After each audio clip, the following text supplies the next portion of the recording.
demon. For a moment, I thought Muzin had returned. How incredible. Power.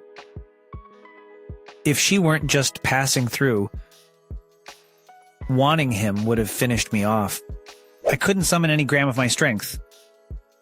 I was powerless. Mitsuri. That demon I saw. Something about her reminded me of your techniques. I need to never fall for that kind of power again. Teach me how to defend myself against it. Similar to mine, you say? I think I know the perfect breathing to counteract that power.